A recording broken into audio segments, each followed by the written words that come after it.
Sinabi ni Punong Ministro Netanyahu ng Israel na hindi pa tapos ang digmaan para sa kanila. Sa isang clip na inilabas mula sa eksklusibong panayam niya sa 60 Minutes ng CBS na ipapalabas ngayong gabi, sinabi ng Punong Ministro ng Israel na ang nuclear program ng Iran ay buo pa rin kahit na napinsala na ito ng Israel at US at kailangan itong tuluyang buwagin. Nang tanungin kung paano mangyayari yon, diretsang sagot ng leader ng Israel, papasok ka at aalisin mo ito. At ang pinaka-ideal na sitwasyon ay isang kasunduan sa Iran na mapapahintulot sa parehong US at Israel na aktwal na gawin yon. Gayunpaman, tumangi pa rin si Netanyahu na linawin kung ano talaga ang mangyayari kung sakaling hindi magkasundo sa Islamic Republic. Makakasama natin ngayon si Senior Correspondent Owen Ultraman at Security Analyst Yaakov Lapin para talakayan ito. Alam mo, una sa lahat, gusto ko lang talagang tanungin sa iyo, Owen. Anong masasabi mo sa mga pahayag na yon na sinabi ni Netanyahu sa panayam niya sa CBS? Parang ipinahiwatig niya na ang kasunduan na lang halos ang tanging paraan para pisikal nilang maabot ang uranium na ito. Delikado ang panayam na yon.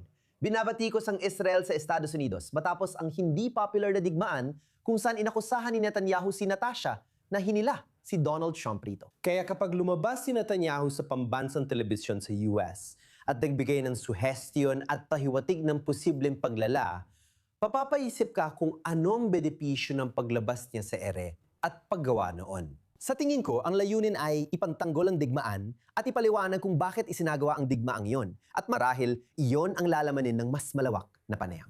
Sa palagay ko, may dahilan para kumbinsihin ang mga Amerikano tungkol sa digmaan.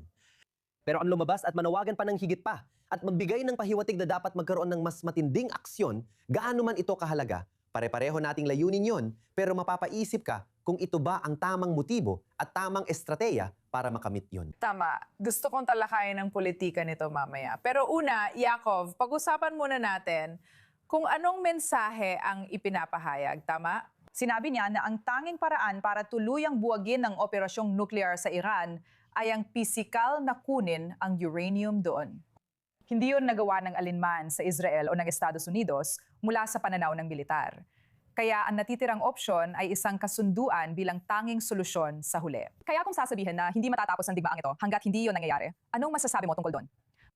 Una sa lahat, masasabi ko na ang pagkuha ng uranium sa pamamagitan ng puwersa, hindi ko masasabi na hindi yon kayang gawin ng US at Israel. Pinili lang nilang huwag gawin yon hanggang ngayon. Bakit kaya nila piniling huwag gawin ito hanggang ngayon? Dahil napaka-komplikado ang operasyong ito. Pero sinabi na nila, ibig ko sabihin, pareho nilang sinabi ng ilang beses na naalis na raw nila ang existential na banta na dala ng uranium na ito. Malinaw na hindi pa yon nangyari. Himayin natin ito dahil may issue sa highly enriched uranium. Sinasabi ko lang na may opsyon na pilit kunin ito pero komplikado ang operasyon. Mas gusto rin nilang ayusin ito sa kasunduan mula sa ganong pananaw. Kung palalawakin ang pananaw, ang Iranian nuclear program ay hindi lang tungkol sa HEU o highly enriched uranium na hindi rin na-access ng mga Iranian na yon. Nakabaon ito sa ilalim ng lupa at may bit na binabantayan. Kapag nilapitan, bubumbahin sila kaya hindi nila tinatangka. Nasa Iran ito pero hindi na-access ng mga Iranian. Pagkatapos, meron kang tatlong uranium enrichment sites, Isfahan, Fordow at Qom.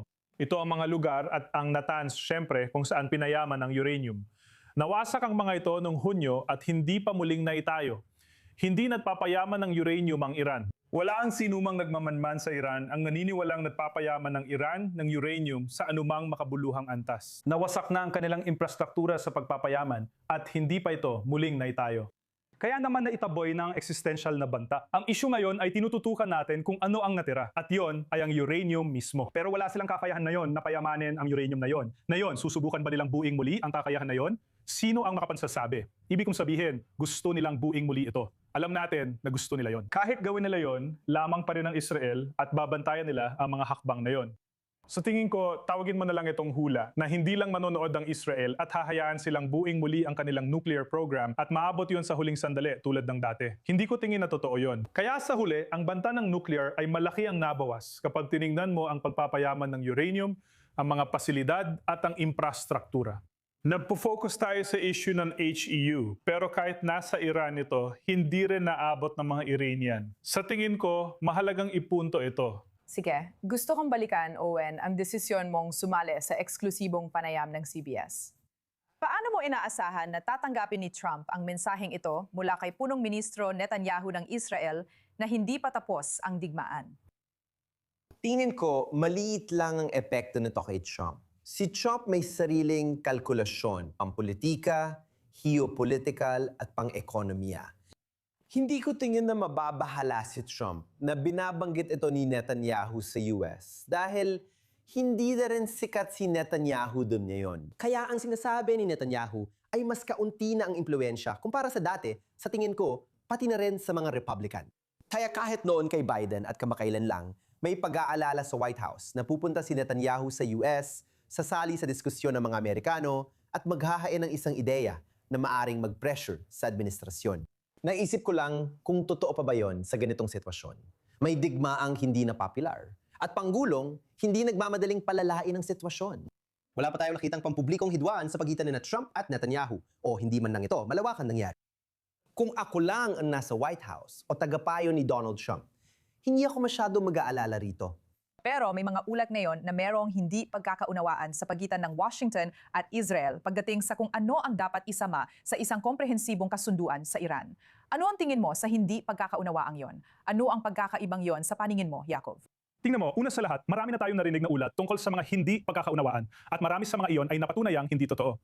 Hindi ko sinasabing hindi rin totoo ito. Nag-iingat lang talaga ako sa mga ganitong ulat. Hindi pa talaga natin alam. Malinaw na may sariling focus ang Israel at may sariling focus ang Amerika. Hindi palaging magkatugma ang mga yon. May saysay naman yon. Sa tingin ko, ang BB Trump na mensahe ay nakakatulong kay Trump. Parang good cop, bad cop lang. Pwede ning sabihin sa mga Iranian, gawin natin ito sa paraan ko at itulak ang isang kasunduan o papakawalan ko ang Israel. Sa tingin ko, nakakatulong lang ito sa tindig niyang panhadlang laban sa mga Iranian. Naniniwala akong ito ay planado at may kaalaman ng administrasyon ni Trump na nakakatulong sa kanyang panggigipit sa mga Iranian. Ang tanong ay kung paano tatanggapin ito ng publiko sa Amerika. Interesante, pero tinatanggap ko ang sinabi mo, Yakov. Ang problema, hindi ito nakakatulong sa Israel. Problema ito, siya ang punong ministro ng Israel at nagdala ng listahan ng mga kahilingan sa publiko ng Amerika. Dahil sa sitwasyon na siya ay inaakusahan, maliman ipagpalagay na natin. Inaakusahan siyang hinahatak ang US sa digmaang mula pa sa simula ay hindi popular at nagdadala ng mga kahilingan na hindi nakakatulong sa Israel. Hindi naman ibig sabihin na hindi niya dapat gawin ng panayam. Maraming magagandang mensahe na maaaring ilagay ni Netanyahu sa panayam na yon. At manahil kapag napanood na natin ang buong panayam, makikita natin siyang ipinagtatanggol ang Israel. Ipinagtatanggol ang estratehiya ng Israel. Ipinagtatanggol ang mga aksyon ng Israel. Ipinagtatanggol ang digmaan. Ipinagtatanggol ang pagiging lehitimo ng digmaan. Magagandang mensahe ito na dapat ilabas ni Netanyahu at siya ang tamang tagapadala ng mga ito. Pero ang lumabas na may listahan ng mga nais gawin pa para sa mga susunod na aksyon, mas delikado na yon.